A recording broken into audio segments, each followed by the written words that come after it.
प्यारे देशवासियों, नरेंद्र मोदी ने देश की जनता की पीठ में छुरा मारा है। जनता नाम की पहचान अब मुर्दा हो गई है।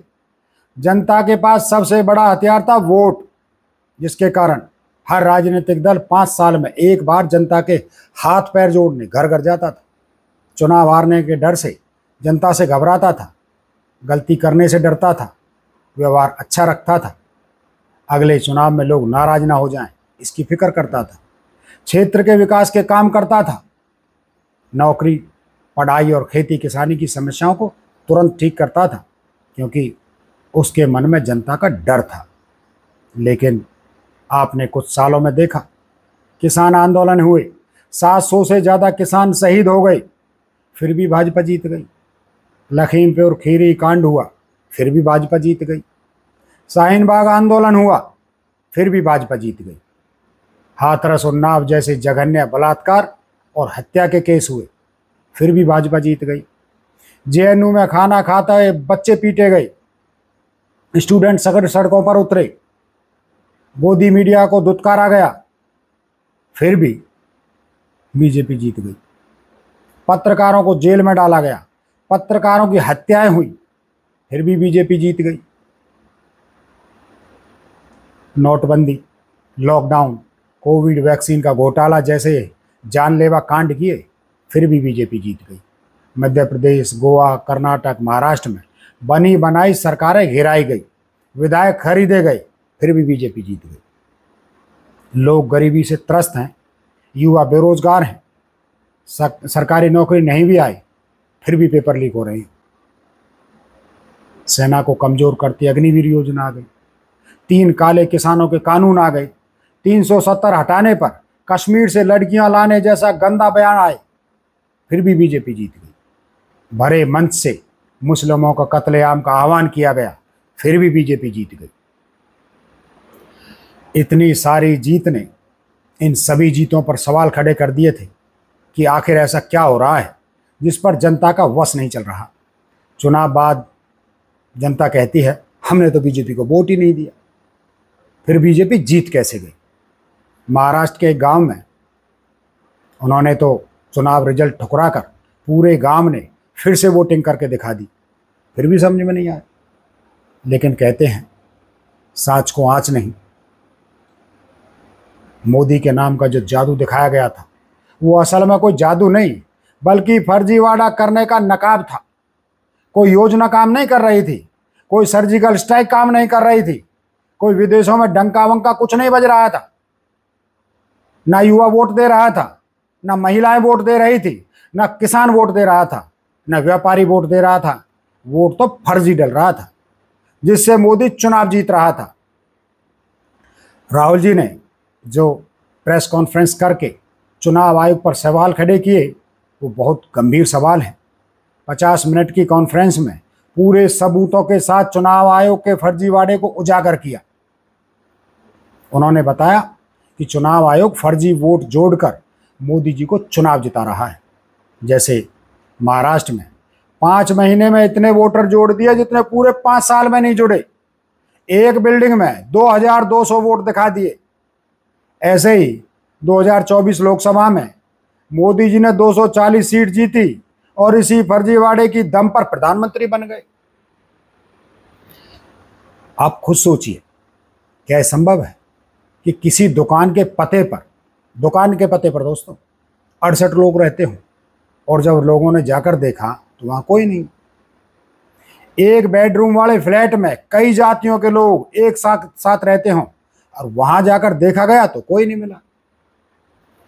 क्या ये बिना फर्जीवाड़े के संभव है?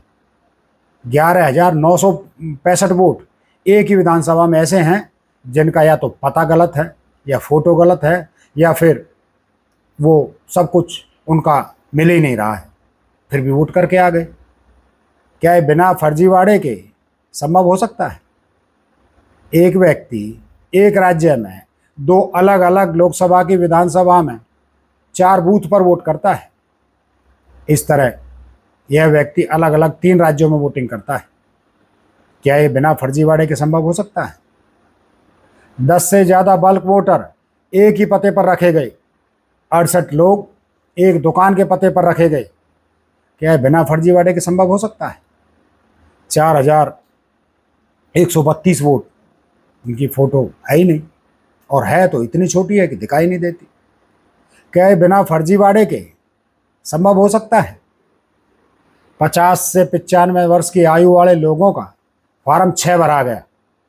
मतलब पहली बार वोट करने की जो उम्र 18 से 23 वर्ष होती है, जबकि यहाँ बुढ़ापे में पहली बार वोटर बनने के लिए आवेदन देने वाले लोग रखे गए।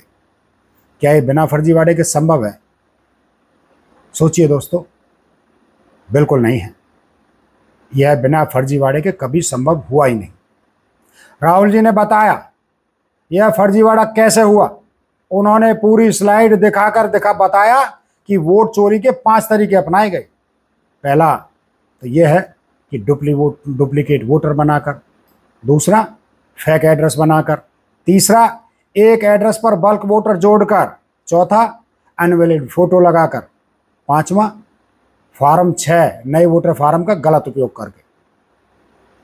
जनता के हाथ से चुनाव का अधिकार छीना गया है। यह भारत देश की जनता के साथ विश्वासघात है, जिससे जनता के वोट का अधिकार खत्म हो गया। इतना सब पूरी तरह खोल कर रखने के बाद भी चुनाव आयोग को शर्म नहीं आई कि ये कह दें कि अगर देश की लोकसभा का नेता प्रतिपक्ष कोई सवाल खड़े कर रहा है तो उसकी जांच करवानी चाहिए। जांच करवाने की बात तो दूर, उल्टा चुनाव आयोग राहुल जी से शपथ पत्र मांग रहा है, जबकि चुनाव आयोग को अपनी शपथ दोहरानी चाहिए जिसमें उसने भारतीय संविधान की रक्षा की कसम खाई थी। आज उस शपथ को बेच दिया। आपने देखा कि चुनाव आयोग, इसके चीफ को चुनने वाली कमेटी में सुप्रीम कोर्ट के जज को क्यों हटाया गया? चुनाव आयोग के चीफ अचानक से क्यों बदल दिए जाते हैं और रिटायर होकर बड़े पदों पर कैसे जाने लगे? पहले तो ऐसा कभी नहीं हुआ, ना होता था। ना जज साहब राज्यसभा जाते थे, ना कोई आईएएस विदेश मंत्री बनाकर विदेश में भेजा जाता था विदेश मंत्री बनाकर, ना ही पार्टी की प्रवक्ता को कोई हाई कोर्ट की जज बनाया जाता था।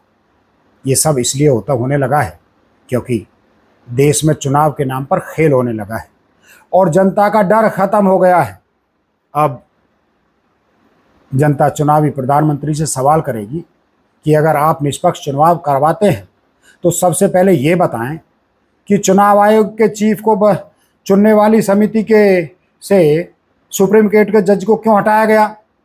फिर आप ये बताइए कि जब हर 3 महीने में वोटर लिस्ट जारी होती है तो कहीं ना कहीं कंप्यूटर कॉपी आयोग के पास तो होती है, तो वह कॉपी जनता के लिए सार्वजनिक क्यों नहीं की जाती। फिर एक सवाल ये कि 45 दिन में सीसीटीवी डाटा डिलीट क्यों कर दिया जाता है?